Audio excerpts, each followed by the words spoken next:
Bonsoir à tous et merci d'être restés sur notre chaîne. Tout de suite, les grandes lignes de ce journal. Le parti TGV ne soutiendra aucun candidat pour l'élection présidentielle du 25 octobre prochain. 400 000 Malgaches de moins de 18 ans doivent encore recevoir sa CIN gratuitement grâce à l'opération CIN. Les responsables au sein du CONABEX ont été limogés, une décision prise lors du dernier Conseil des ministres. Et enfin, Bachar al-Assad accepte de détruire son arsenal chimique, une opération qui, selon lui, serait évaluée à $1 milliard et prendrait au moins un an.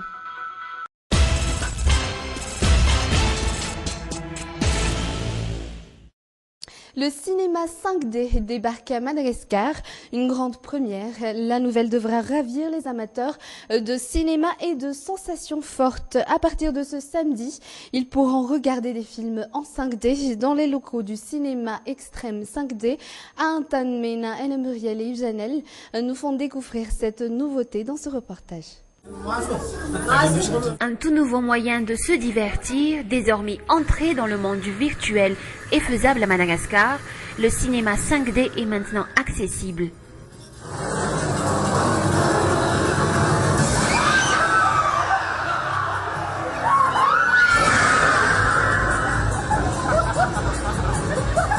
Les sensations sont réelles. Pour faire connaître ce tout nouveau produit, les responsables ont fait découvrir aux plus curieux la montagne russe vécue en 5D.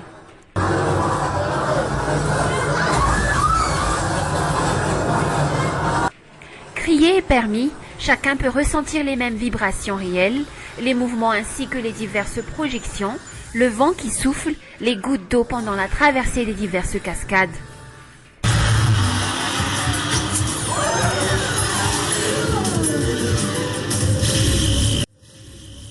La plupart supportent l'aventure. Comme si j'y étais vraiment, ça faisait peur.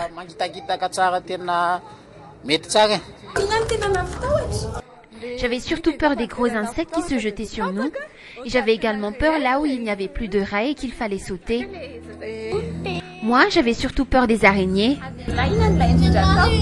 Moi, c'était plutôt quand ça donnait l'impression de tomber dans le vide.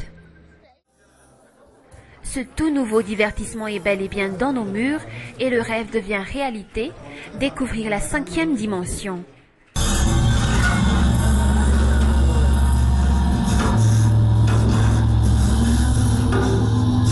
Les matériels et accessoires ont été importés de France. Chaque pièce peut contenir 9 personnes, prêtes à partir pour 5 à 10 minutes d'aventure.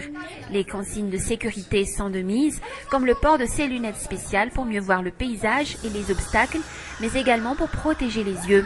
La ceinture de sécurité est aussi obligatoire pour éviter toute chute.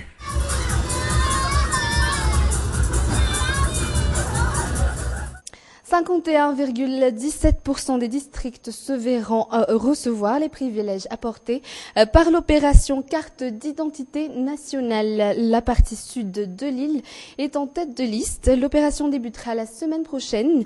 En tout cas, dans les grandes villes, l'opération CIN suit son cours normal. C'est un reportage de Armissa Rakoutpe sur les images de Nzara Danjiansou.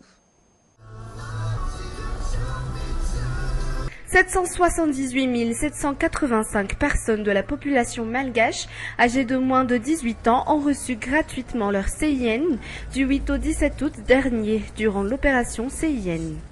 Depuis cette opération, le nombre de personnes voulant officialiser sa majorité a augmenté.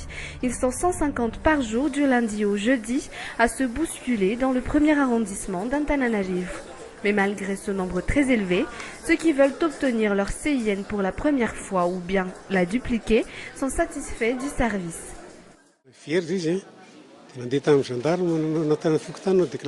J'ai perdu le mien, j'ai fait une déclaration auprès de la gendarmerie, puis ils m'ont envoyé au bureau communal. Aujourd'hui, je suis ici pour le remplacer.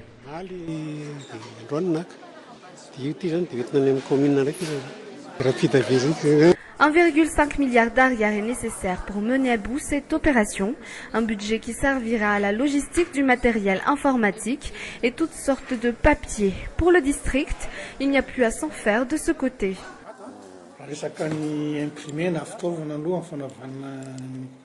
Concernant les matériels nécessaires pour la confection des cartes d'identité nationale, pour l'instant, nous n'avons pas de problème, que ce soit les imprimés, que ce soit les fiches de renseignement.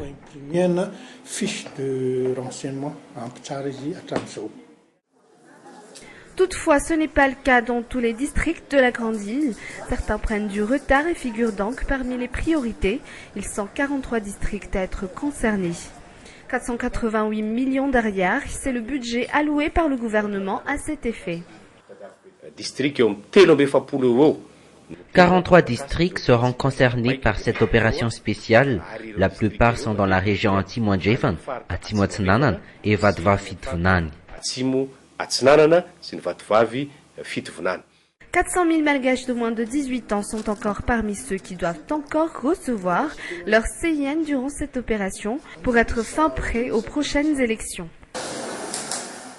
Politique à présent, le parti TGV a choisi d'adopter une stratégie assez particulière.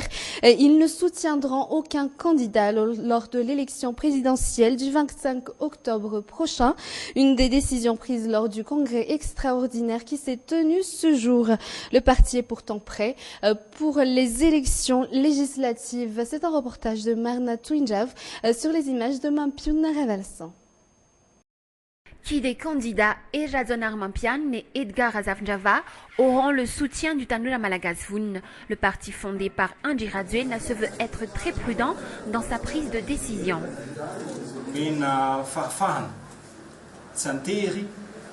Les membres du parti TGV sont libres de choisir entre les deux candidats qui ont la même vision des choses, ce qu'ils feront en leur nom et non celui du parti TGV. Ce sont les candidats Edgar Razafjava et Erazon Armampian. Une décision prise pour rassembler le parti TGV. Ceux qui voudront soutenir un seul candidat devra faire cavalier seul et ne pourra pas utiliser le nom du TGV. Le statut du TGV vient également d'être changé. Plus de secrétaire général, plus de secrétaire national, le poste tenu dernièrement par Lanto Jakutmavu. Toute décision sera prise par les 6 représentants du TGV dans les 6 provinces. C'est fait afin d'alléger le statut et de veiller à l'avancée des travaux. Il n'y a plus de secrétaire national. Ce sont les secrétaires régionaux qui constitueront le bureau national avec les délégués et les conseillers nationaux. La gestion quotidienne du parti se fera à tour de rôle.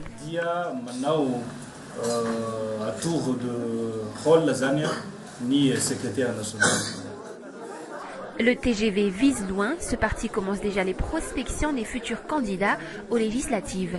Depuis quelques jours, les réunions se succèdent au siège du TGV. Un parti uni ne cesse d'affirmer ses ténors. Un peu plus d'un mois avant les élections, la CENI dispose du matériel nécessaire. Seule la liste électorale définitive est attendue, dont la réception sera clôturée ce soir. Par contre, les candidats ne détiennent pas encore les modèles de bulletins uniques, un modèle qu'il leur faut afin de sensibiliser la population sur l'utilisation de ce bulletin. 35 jours avant la date des élections, certains candidats ont encore des doutes sur la tenue de la sensibilisation des électeurs sur l'utilisation des bulletins uniques. Si l'on parle de tous les responsables des élections, comme la CENIT, ils disent être prêts sur le plan technique. Paraît-il même que le 21 septembre prochain, il y aurait une démonstration du bulletin unique à la population. Nous, en tant que candidats et dirigeants de nos partis respectifs, nous trouvons que nous avons plus assez de temps. Nos membres répartis dans les provinces commencent à arriver sur la capitale afin d'assister à la démonstration du spécimen et ensuite revenir pour l'ouverture de la campagne électorale alors que ce spécimen n'est pas encore là. De l'autre part, l'impression des 10 millions de bulletins utilisés lors du premier tour de l'élection du 25 octobre est maintenant fait, selon la CENIT. La présidente de cette commission a affirmé le pouvoir de la communauté internationale de choisir le modèle à utiliser afin de sensibiliser les électeurs sur l'utilisation du bulletin unique. Si nous l'avons fait il y a 3 mois, personne ne s'en serait plus souvenu. Nous ne devons avoir aucune crainte. La CENIT a tout fait pour faciliter l'utilisation du bulletin unique. Les bulletins pour les sociétés civiles sont arrivés. Pour tous ceux qui veulent partager l'utilisation de ce bulletin, vous les trouverez ici à la CENIT. Il y en a également au projet Pacte. Même vous les journalistes, vous pourrez vous fournir auprès des services de communication.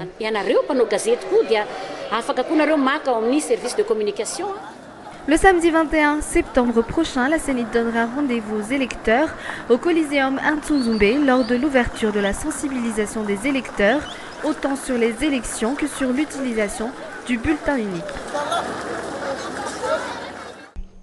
Et revenons sur la grande île avec le tango argentin, une danse de salon généralement basée sur l'improvisation. C'est avec cette discipline que des professeurs de danse essaient d'attirer les amateurs de danse de salon depuis hier jusqu'au 28 septembre prochain. C'est un reportage signé Marna Twinjav et sur les images de Nzara Rangiansu.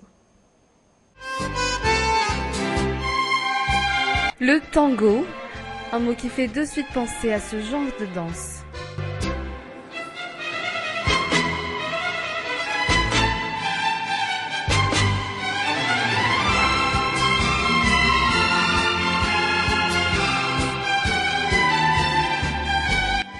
Il existe 2 sortes de tango, le tango standard ou européanisé, celui que tout le monde connaît, une danse qui à la base vient du tango argentin.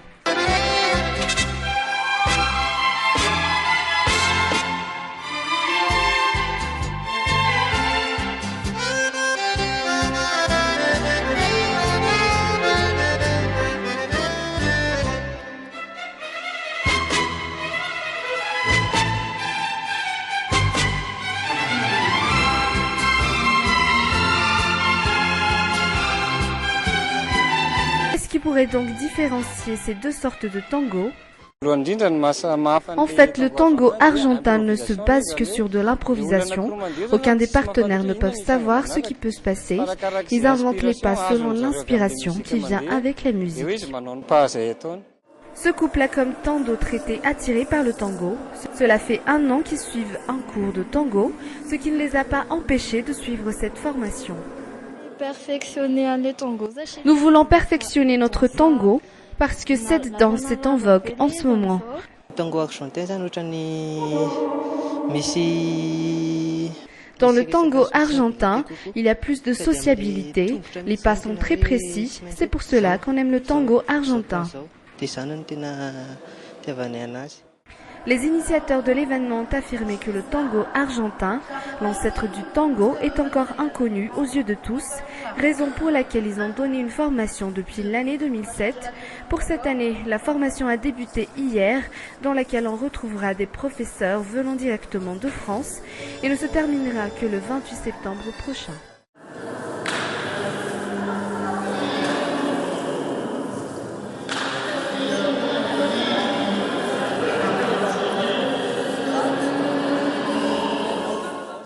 C'est la fin de ce journal. Merci de l'avoir suivi et bonne suite de programme sur Viva. Au revoir.